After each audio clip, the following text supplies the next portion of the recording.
সুপ্রভাত, সুপ্রভাত। কেমন আছেন গো বন্ধুরা? আশা করি ভালো আছেন, সুস্থ আছেন। আমিও ভালো আছি। আপনাদের সুস্থতা কামনা করি। শ্রাবণী এমএস ব্লগে আজ ভিডিওটা শুরু করলাম রান্নাঘর থেকে ডাঁটা দিয়ে। তো ডাঁটা বেশ কিছু ঘরে ছিল, শুকিয়েই আসছিল। তো ভাবলাম যে আজকে তাহলে যখন নিরামিষ স্যাটারডে তখন বেগুন দিয়ে আলু দিয়ে, বেগুনও ঘরে ছিল একটু।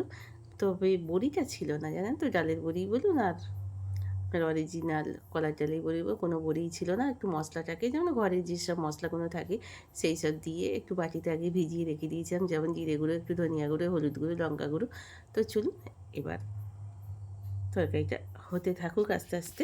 আজকে স্যাটারডে, আজকে বাচ্চাবাবু ছুটি আছে, তো কিন্তু আমার বাবিটা যাবে, তাই তরকারিটা বাবিটার একেবারে কৌটোতে তুলে নিচ্ছি। তুলে নিয়ে এবার একটু কী করবো বলুন তো, একটু থালায় বা বাটিতে একটু জল দিয়ে তরকারিটা একটুখানি ঠান্ডা করতে দেবো, ফ্যানটা চালিয়ে দেবো। এই একটা কাজ এবার বাড়লো।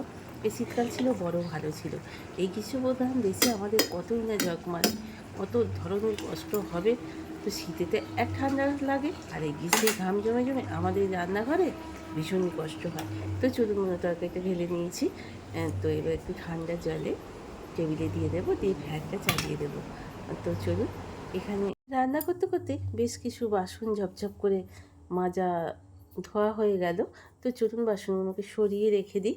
আর বেশ কিছু কাচাকুচিও ঝপঝপ করে করে নিয়েছি বাথরুমেই একেবারে, জানেন তো বন্ধুরা। এই দেখুন, আরও কিছু কাপড় আছে যেগুলো এখনও কাচা হয়নি, সেগুলো মায়ের কাপড় মা রেখে দিয়ে গেছে। আবার তো আসবে 20 দিন পর, তাই জন্য বাবিটা বেরিয়ে পড়লো অফিসের পথে, ছেলেটাও বেরিয়ে পড়লো। তো চলুন ওদের একটু দেখতে থাকি, আর মনটা খারাপ করে, যত দূর পারি তাকিয়ে একটু দেখতে থাকি। তো চলুন এবার একটু বসে পড়েছি তরকারি কাটতে। তো ডাঁটা তরকারিটা করে বাবিকে দিয়ে দিয়েছি, আর ওকে একটুখানি বাঁধাকপি সিদ্ধ করে দিয়েছি। বাঁধাকপিটা অবশ্য ওর জন্যই আনানো হয়েছিল, জানেন তো।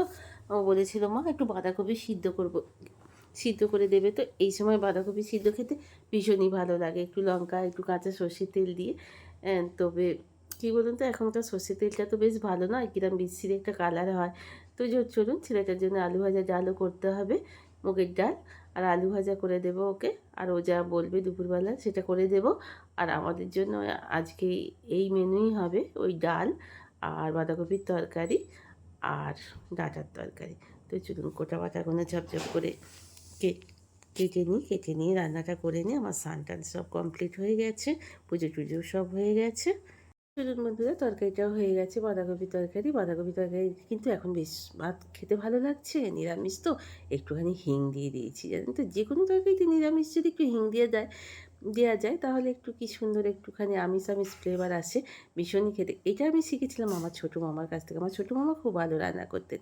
আর আমি যেহেতু মানুষও হয়েছি মামা দিদার কাছে, সেই হেতু ছোটো মামা দিদার অনেক কিছুই আমি ওদের কাছ থেকে আমি পেয়েছি বা শিখেছি। চলুন বন্ধুরা, এতক্ষণ পর্যন্ত যেসব বন্ধুরা আমার সাথে ছিলেন, পাশে ছিলেন, আপনাদের অসংখ্য অসংখ্য ধন্যবাদ এবং অনেক অনেক ভালোবাসা।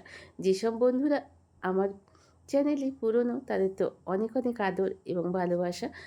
আর যদি কোনো বন্ধু আমার চ্যানেলে নতুন হয়ে থাকেন, যদি ভিডিওর কোনো অংশটা এতটুকুও ভালো লেগে থাকে, তাহলে একটা কী বলুন তো, লাইক, কমেন্ট, শেয়ার ফেয়ার করতেও আমি বলছি না, একটা সাবস্ক্রাইব করে আমার পাশে থাকুন, যেহেতু আমি আপনাদের অনেক সিনিয়র বন্ধু এবং পুরনো বন্ধু।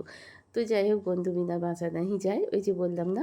তো বন্ধু নিয়ে অনেক কিছুই, অনেক কাচালি, আবারও বলছি, অনেক অনেক বড় বড় ক্রিয়েটাররা সব বলছেন, কিন্তু আমি বলবো বন্ধু ছাড়া এগোনো যায় না। বন্ধুরাই পারেন আমাদের এগিয়ে দিতে। বন্ধুদের জন্যই আজকে ইউটিউবাররা বলুন, ইনস্টাগ্রামে সবাই বলুন, ফেসবুক পরিবার বলুন, সকলেই আমরা বন্ধুদের ছাড়া এগোতে পারবো না। বন্ধু বিনা বাঁচা নেই, যাবেও না, আর বন্ধু ছাড়া এগোনোও যাবে না। কি বলুন বন্ধু? করতে করতে আপনাদের সঙ্গে অনেকগুলো গল্প করে ফেললাম। তো কি বলুন তো বন্ধুরা, বিছানার ওপরে যত কিছু সব ছড়িয়ে ছিটিয়ে রেখে দিয়ে যাবে, ভিজে টাওয়াল থেকে আরম্ভ করে সব কিছুটাই। তো কে গুছোবে? না মা। কি বলবে বলুন তো? মা তুমি গুছিয়ে দেবে। তো মায়ের তো বয়স হচ্ছে বলুন, ওদের কাছে মায়ের বয়স হচ্ছে বললেই, বাবার বয়স হচ্ছে বললেই একদম অস্থির হয়ে যাবে। মা বাবার বয়স হচ্ছে না ওদের কাছে। খাওয়া দাওয়া শেষ করে, কমপ্লিট করে নিয়ে একটুখানি শুয়ে নিয়েছিলাম। শুয়ে নিয়ে হঠাৎ করেই মনে পড়লো যে তরমুজ আছে ফ্রিজে। শাশুড়ি মা খেতে চেয়েছিল বাচ্চুবাবুর, তা শাশুড়ি মার জন্যে কালকে মাকে খাইয়ে পাঠিয়েছি। মাকে তো কালকে বাড়ি দিয়ে এলাম, আপনারা তো সকলেই দেখেছেন।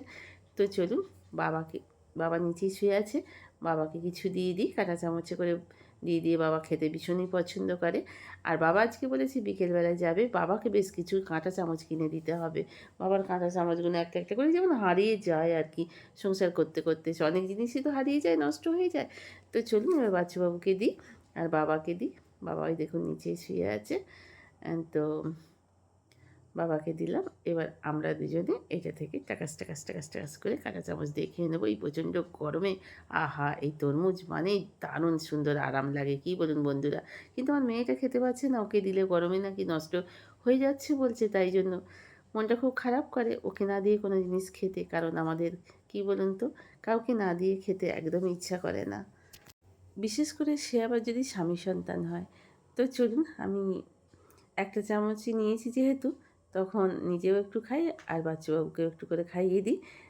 তো হেভি মিষ্টি, এত সুন্দর খেতে। বাবা বলছে খুব মিষ্টি তো রে, আর মাও খেয়ে বলে গিয়েছিলো হ্যাঁ খুব সুন্দর মিষ্টি জানিস তরমুজটা। মায়ের খেতে ইচ্ছে করেছিল, তাই আপনাদের দাদাই বলুন কাকুই বলুন আমার বাচ্চাবাবু এনেছিল। তো চলুন বন্ধুরা, আমিও খাই আর ওকেও একটু একটু করে খাইয়ে দিই। তো চলুন, এইভাবেই লাইফটা সুন্দরভাবে কেটে যেতে পারলেই ভালো, কী বলুন বন্ধুরা। বাবার জন্য আজকে বেরিয়ে পড়তে হচ্ছে। এখানে এখানে চলে এসেছি তিনজনা মিলে, বাচ্চাবাবু, আমি আর আমার বাবা। বাবা এখানে এসে কী বলছে জানেন তো, বাবা যখন পুলিশে এখানে সার্ভিস করতেন মেমারিতে, তখন এটা আমাদের এখানে একটা সিনেমা হল ছিল। বাবা বলছে ওই যখনই ছুটি পেতাম অফিস থেকে, তো তখনই আমি এখানে এসে সিনেমা দেখেছি কত। আজকে সেখানে কি হয়েছে দেখ। তা কী বলুন তো, কখনো কখনো মানে সেই চেনা জায়গায়, চেনা জায়গাটা একটু অন্যরকম সাজে সেজে ওঠে, কী বলুন। আর এখানে সেল চলছে, হঠাৎ করে এসে দেখছি যে সেল চলছে। তো আমি সেলের হিসেবে আমি আসিনি, আমার ঘরে বাড়ন্ত ছিল তেল, দুটো তেলই, যেটাই বলুন আপনাদের সাদা তেলই বলুন আর সর্ষে তেলই বলুন। তো এখানে এইগুলো buy one get one free, একটা কিনলে একটা ফ্রি দেখছি। কিন্তু অনেকই দাম, ভীষণ দাম, মানে খোলা বাজারের থেকে এখানে আমার মনে হয় অনেকেই অনেক নেন অবশ্য, সেগুলো তারা বেশিরভাগই দেখি কার্ড ব্যবহার করে। কিন্তু নগদ পয়সায় কিনতে গেলে আমার মনে হয় বাইরে গিয়ে কেনাটাই ভালো। তবে যাদের যেমন মনে হবে, আমি আমার ব্যাপারটা আপনাদের সঙ্গে শেয়ার করলাম। আমি যেটা উপলব্ধি করি, আমি কাউকে চাপিয়েও দিই না, আমি কাউকে ভুলও বলি না। আমার মনে হয় যেটা, আমি সেটা আপনাদের সঙ্গে শেয়ার করি। আর বাবা নেবে কাঁটা চামচের জন্য, বাবা আজকে ইচ্ছাতেই আমাদের এখানে আসা। তো বাবা কাঁটা চামচটা ঠিক পছন্দ হচ্ছে না, বাবা এত বড় বড় কাঁটা চামচ নেবে না, বাবা চাইছেন একটু ছোটো টাইপের নিতে। দূর বাবা, এখানে ঘোরো না, একটু নিচে চলো, নিচে গিয়ে কি করবে তুমি? তবে ঘুরবো না আমি এখানে, দেখলাম তোমার বেরিয়ে তাই তো বাড়ি চলে যেতে হবে। কোথায় বাইরে যাবে? দেখতে হবে তাহলে, তোমার জামাইকে পাঠাতে হবে। বেশি বেশি দূর তো আমি যেতে পারবো না পানি।